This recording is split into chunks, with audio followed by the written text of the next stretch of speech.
Hey all, Double 18 Set Shadow here. Let's go ahead and get into today's market watch it's mostly just going to be an abundance of singles that we've got to take a look at. And the first one that we're going to take a look at is Lyral Archer Throne, which is a neutral from set 5. I think I covered this one before, but it's been increasing in value recently, so I want to take another look at it. Currently, its base price is $252 with a market price of $184, and recently it's been getting bought for $250 to $3 and is slowly moving its way upward. Again, the main allure of this card is one that it is a neutral, so it can be played in any deck, and on top of that, it's a good counter to many decks in the format right now, especially decks like Haven Egg or Lechiana Omen, where it prevents any effect damage from... It prevents you from taking any effect damage, and on top of that, you never even have to attack with it because it has its own ability to deal 2 damage to the enemy leader by resting it. So, it's very difficult to get rid of this card in general. Rule 9 Omen of Silence from Abysscraft. This one's an interesting one where we have the Silence deck for Abysscraft, which is mostly hand control combined with some level of Sanguine, but it's mostly just hand control. And right now, when it comes to pricing on this one, it's $5 to pick up the base legendary. If you want the super legendary of it, then that's going to be $18 to start off with. The Evos, also pretty interesting. The base Evo is currently at 75 cents to pick up, but its market price is $209. But the super legendary is significantly higher at $15.03, and then the market price on that is almost $17. So the super legendaries of the base form and the Evo are actually pretty aligned compared to what you can get on the regular forms. That's a massive difference.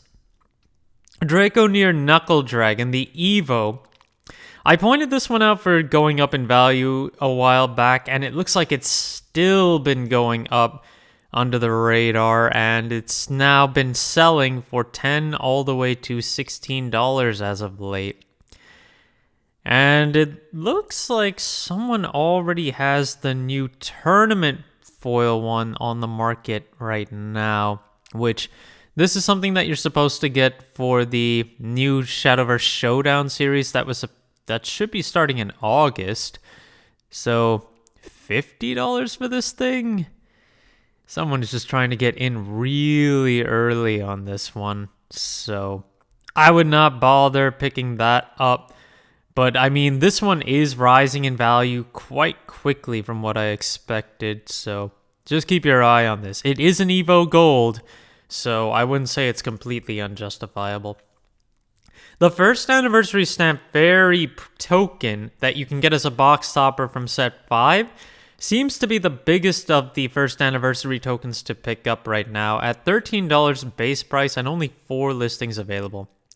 For those that have been on the market, they've been selling between $10 and $15 as of late. A bit more sporadically than other cards, but when it comes to what's available right now, it's basically $13 to $15 and higher when you also include the shipping and handling for any of these. So, yeah, despite the fairy having the common tokens as well as the God Pack version of this card, this is still the most expensive token to pick up in the market right now. Felice Leonardian Mage, which is the legendary alternate art that you could get from last season's tournament pack, is finally dropping underneath $40, and we've gone to $30 for base. Although, let's see, last sell was actually $41, but we do have, 5 listings that are technically underneath $40 right now. 3 of them are underneath $35. But between all the listings that are available, only one listing actually has more than one copy, and that's a $65 listing. But in any case, it is finally starting to move down. It's just been a lot slower to move down than I anticipated it was going to be. The ultimate rare of John the Ark from set 1 has really fallen off from the original days, from when the game started. This used to be a $100 plus card, and now it's available for as low as $43 with a good amount of listings available. It's been selling somewhat sporadically over the month for $38 all the way to $42, and most listings available to start with are around $43 to $45 right now, and it just slowly moves its way up from there. But in any case, John the Ark, and this is the Evo form of it, is very far down in compared to before. The ultimate rare of Dark Dragoon Forte, which is still one of the biggest ultimate rares to pick up. The biggest one for set 1 is still the biggest one for set 1 right now at $125 with a market price of about $127.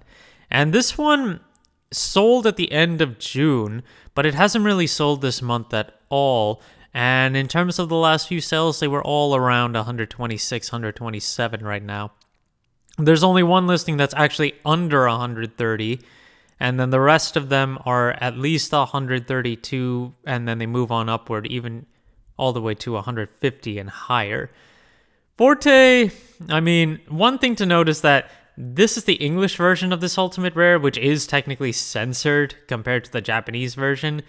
But Forte is still played in Dragon decks, so it still has a lot of value going forward.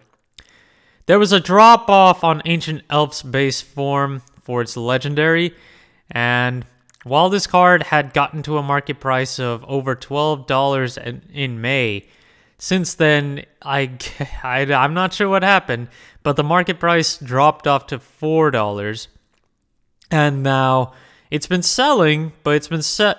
Someone did buy a playset for $827 a piece recently, but otherwise, this card is available for about $3. There is a listing for $250 with 3 copies available. No real, the best consolidation we've got is around $4, which is right around the market price anyway. But Ancient Elf has dropped off significantly since the set 4 format. I guess players are not really looking as big to building Forestcraft right now for sets 5 and probably set 6 as well. But in any case, it's much easier to get into at this point. Then there's Mars Silent Flame General, which also dropped off after set 4. This card had gotten towards the $20 range, but the market price is now $12, and it's selling for closer to $6 on the low end, with a good amount of copies also around $6. Eventually, it makes its way back up to $10, but I don't think Mars is seeing a lot more play going forward, but it's a nice generic tech to have. And the last card is Valiant Fencer, which, since the set 3 format, this card had been very big for quite some time, but this one has also dropped off as of late, and now sells for closer to $10 compared to when it was over $20 for the base form. Available listings are about $9.50 to $10, and they make their way up from there. But the hero deck has lost a lot of its popularity, and I guess the favor now goes towards just playing Usurpation, and in general, just some other decks. Thank you guys for watching. If you liked the video, please like and subscribe if you haven't already, and I will see you guys later.